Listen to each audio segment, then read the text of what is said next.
High বন্ধুরা, Indian ফুটবলের আরও একটা ট্রান্সফার মার্কেট রিলেটেড ভিডিও নিয়ে আমি চলে এসেছি আজকে।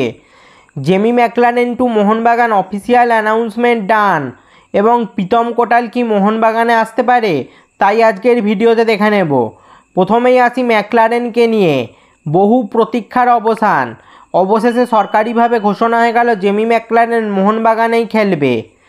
আজ অর্থাৎ সোমবার মোহনবাগান তাদের সোশ্যাল মিডিয়া অ্যাকাউন্টে একটা ভিডিও পোস্টের মাধ্যমে অফিসিয়ালি জানিয়ে দিল যে জেমি ম্যাকলারেন মোহনবাগানেই খেলবে আগামী মরশুমে। বিশ্বকাপার জেমি ম্যাকলারেনকে আমরা দেখতে পাবো সবুজ মেরুন জার্সিতে। অসাধারণ একটা অ্যানাউন্সমেন্ট। অজি বিশ্বকাপার জেমি ম্যাকলারেনের বয়স এখন 30 বছর। বয়স যে খুব বেশি এমনটাও নয়। Position centre forward. আগামী মরশুমে জেমি ম্যাকলারেনের পা থেকে একের পর এক গোল দেখার জন্য মুখিয়ে রয়েছে সবুজ মেরুন জনতা। জেমি ম্যাকলারেন এর আগে খেলছিলেন এ লিগের ক্লাব মেলবোর্ন সিটির হয়ে। এ লিগে 5 বারের গোল্ডেন বুট জয়ী ফুটবলার জেমি ম্যাকলারেন। 2019 থেকে 2024 পর্যন্ত এ লিগের ক্লাব মেলবোর্ন সিটির হয়ে 142 ম্যাচ খেলে জেমি ম্যাকলারেন করেছেন 103টি গোল। অস্ট্রেলিয়ার জাতীয় দলের হয়ে 32 ম্যাচে করেছেন 11 গোল। অর্থাৎ বোঝাই যাচ্ছে কত বড় মাপের একজন স্ট্রাইকার এই জেমি ম্যাকলারেন।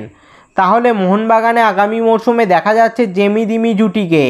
জেমি ম্যাকলারেন ও দিমিত্রি পেত্রাতস জুটি এবার মাঠ কাঁপাতে প্রস্তুত। বিপক্ষে রাতের ঘুম উড়িয়ে দেওয়ার জন্য যথেষ্ট এই জুটি। এবার আসি প্রীতম কোটালকে নিয়ে। এই মুহূর্তে যা শোনা যাচ্ছে ঘরের ছেলে প্রীতম কোটাল ঘরে ফিরতে পারে। অর্থাৎ মোহনবাগানে ফিরতে পারেন ডিফেন্ডার ও রাইট ব্যাক প্রীতম কোটাল। শোনা যাচ্ছে একটা সোয়াপ ডিল হতে পারে মোহনবাগান ও কেরালা ব্লাস্টার্সের মধ্যে। প্রীতম কোটাল এই মুহূর্তে কেরালা ব্লাস্টার্সের ফুটবলার। রিউমার শোনা যাচ্ছে মোহনবাগান থেকে গ্লেন মার্টিন্স অথবা সুমিত রাঠিকে দিয়ে কেরালা থেকে প্রীতম কোটালকে নেওয়া হতে পারে। তবে পুরো বিষয়টা এখন রিউমার্স হিসেবে দেখাই ভালো।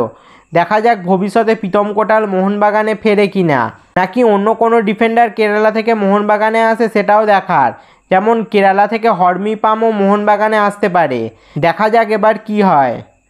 তো বন্ধুরা, জেমি ম্যাকলারেনের এই মোহনবাগানে অফিসিয়ালি অ্যানাউন্সমেন্ট নিয়ে তোমাদের কি মতামত তা নিচে কমেন্টে জানাও।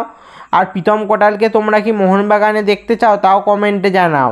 এই ধরনের ফুটবল রিলেটেড ভিডিও পেতে অবশ্যই চ্যানেলটা সাবস্ক্রাইব করে দাও আর পাশের বেল আইকনটাও বাজিয়ে দাও। ফেসবুক থেকে ভিডিওটা দেখলে পেজটা অবশ্যই ফলো করে দাও। ভিডিওটা লাইক শেয়ার করতেও ভুলবে না যেন। দেখা হচ্ছে পরের ভিডিওতে।